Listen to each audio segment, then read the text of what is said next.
Special guest up first tonight in a very unusual subject. As if I need to tell you, we humans have enough trouble controlling our nuclear power plants. Well, if I were to tell you that we also have a lot of trouble controlling our intercontinental ballistic missile systems with their MIRVed warheads, would you believe it? Would you believe it if I told you that someone other than human was occasionally taking control of our ICBMs and their many, many thermonuclear warheads? Well, I am telling you that, and our guest is going to elaborate on that. He is Robert Hastings. He is quite a noted and legendary UFO researcher and lecturer. He contends, and you're going to hear this directly from him in a couple of minutes, that there exists a credible link between the appearance of nuclear weapons in the mid-1940s and the overall increase in UFO sightings since that time. Moreover, Robert believes that one of the reasons that the U.S. government has attempted to conceal its real but secret assessment of UFOs relates to its unwillingness to admit that unknown observers piloting enormously superior aerial craft have been systematically monitoring and occasionally tampering with our nuclear weapons. Some of you might think of Bentwaters. That's one example, and we're going to talk about others. As incredible as that claim may seem to be to UFO skeptics, it is nevertheless based on persuasive documented data and hundreds of declassified U.S. government documents, many of them reluctantly released to researchers via the Freedom of Information Act, clearly establishing a UFO-Nukes connection. Moreover, hundreds of ex-military men have now come forward and confirmed to researchers their knowledge of one UFO-related incident or another at United States nuclear weapons sites.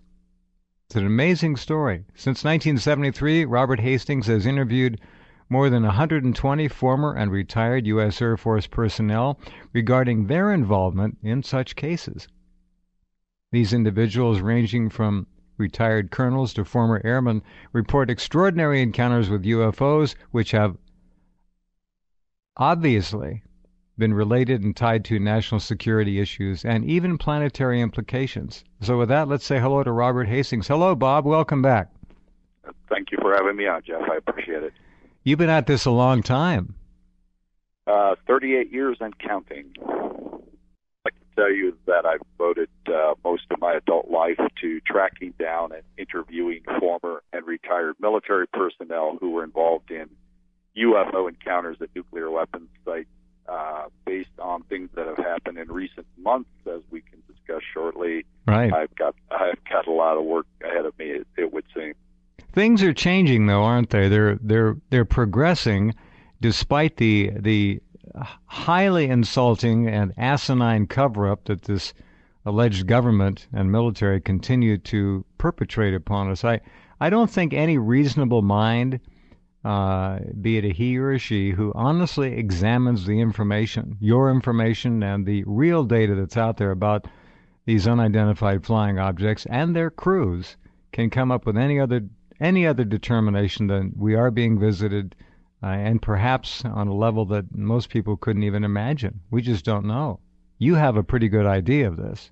Fair statement? No, I think I've gathered a few pieces of the puzzle. I think the UFO phenomenon has probably been around in one form or another for thousands of years. Forever. And, but certainly in our own era, let's say after World War II, which ended in 1945, there are now many, many documents declassified through the Freedom of Information Act, which confirm that saucer-shaped craft, triangles, cigars, spheres, have repeatedly monitored our nuclear weapons sites, at least as early as December of 1948. I've tracked down persons who were involved in incidents even during the war in 1945 up at the Hanford site, where these propeller-driven craft, Navy squadron aircraft, were chasing away UFOs hovering over the site that produced plutonium for the Nagasaki bomb. They were watching everything from the beginning to detonation, apparently. It seems that's the case, but the first document one can access in black and white, where the FBI or the Air Force is talking about all of this relates to December of 1948 at the Los Alamos labs in New Mexico, where in essence the first atomic bombs were developed. So it goes way back, and it's continuing on decade after decade. Whoever they are quite clearly interested in the nuclear arms situation, not only here, but in the former Soviet Union. We can talk about. I was going to bring that up to point out to people that this is not strictly a phenomenon that is tied to the United States.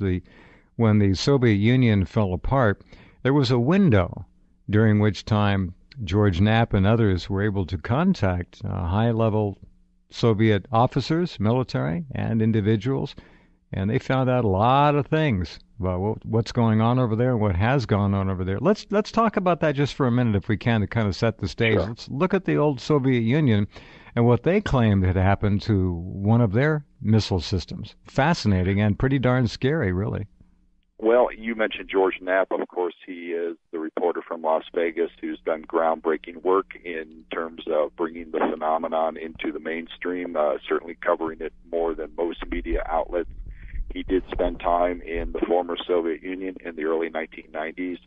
Among the people he interviewed were former and retired Soviet Army officers who said, among other things, that in October of 1982 in Soviet Ukraine, at a intermediate ballistic missile base, there was an incident where a saucer hovered over the missile base for hours at an altitude apparently that it could not be touched by missiles or aircraft. And at one point during this hours-long incident, some unspecified number of nuclear missiles suddenly activated and prepared to launch, and were going through their launch countdown. And of course, the launch technicians, the officers, were just going crazy. That incident is virtually a carbon copy of one that happened at Minot Air Force Base, North Dakota, in 1966. And I've interviewed one of the launch officers there, David Schur, who said that the same thing happened to his group of missiles. A UFO hovered over one. It activated, was preparing to launch. It moved on to another. It was preparing to launch. So there are definite parallels. You mentioned also Bentwaters. For those of your listeners who aren't familiar with that case, among other things, the former deputy base commander, Colonel Charles Halt, has said that he witnessed a saucer-shaped object sending down laser-like beams of light. Yeah, red lights into the bunkers where the nuclear weapons that weren't supposed to be there were there. Exactly. And one of the declassified Soviet documents from the KGB, which is essentially the Soviet CIA, talks about an incident in July of 1989 where Soviet personnel witnessed a saucer-shaped object hovering over one of their nuclear weapons storage depots at a place called Kapustin Yar, sending down laser-like beams of light. So the exact same thing has gone on each side of the ocean. We don't know if those laser-like beams of red light had any effect on the stored warheads, do we? Have you any information about what may or may not have been done to them, if anything, or were they just doing inventory? What do we think? Well, I can answer your question without divulging the source, but in 1994, I interviewed a retired Air Force colonel who subsequently worked for the civilian Department of Energy in nuclear weapons security, and this gentleman told me in no uncertain terms that following the Bentwaters incident, two of these tactical nuclear bombs that were stored in the weapons storage area were removed, loaded aboard a C-5A Galaxy aircraft, flown to Kirtland Air Force Base, New Mexico, and were analyzed. And this gentleman, despite the fact that he told me all of that, would not go further and tell me what results were found.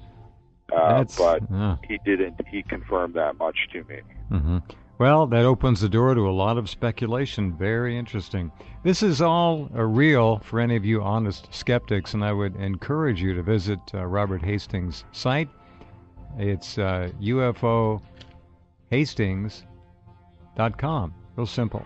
His book, UFOs and Nukes, Extraordinary Encounters at Nuclear Weapons Sites, is must-reading, especially for any of you out there who are honestly skeptical of the whole phenomenon. This will erase it this is also quite unnerving because the government, of course, and the military would have us think that they are in full control of our nuclear weapons systems. Uh-uh.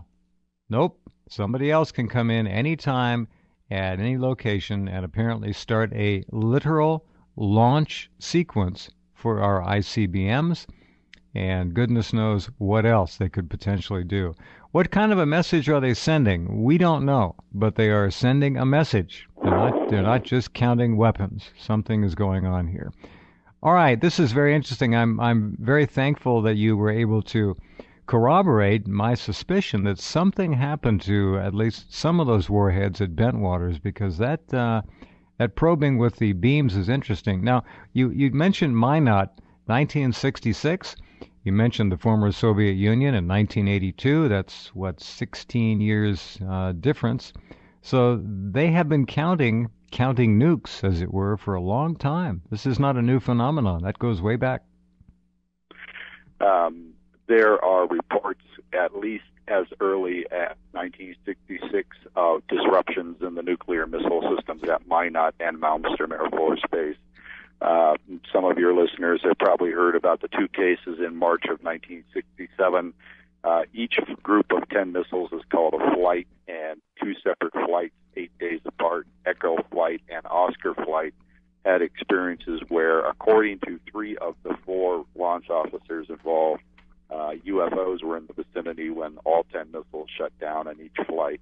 And there's quite a bit of controversy about that. But in any case, Salas, who co-sponsored the UFO Nukes press conference with me in Washington this past September, yes, was one of the launch officers involved at Oscar Flight. On May 6th of this year, I interviewed his missile commander that day, a man named Frederick Mywald, who's now a retired colonel, and he has confirmed on audio tape, which one can listen to at the UFO Chronicles website, where I post most of my articles, that indeed a UFO was sighted at Oscar Flight at precisely the time all 10 missiles went down. Bob Salas has been on the record about that since the mid-90s. To extrapolate from that a little bit, isn't it logical to assume that if our visitors, and there may be any number of different species, different types from different planets, who knows, if our visitors had some kind of malevolent intent, we would have seen it long ago. I mean, they could go in quite literally and neutralize these weapons one way or another. They could make an example out of any base or any missile crew or any missile complex they wanted to. They've got the technology. If they've got the technology to waltz in and trigger a countdown and then stop it, take full control of 50 missiles, I think the sky's the limit, no pun intended, on what they can do.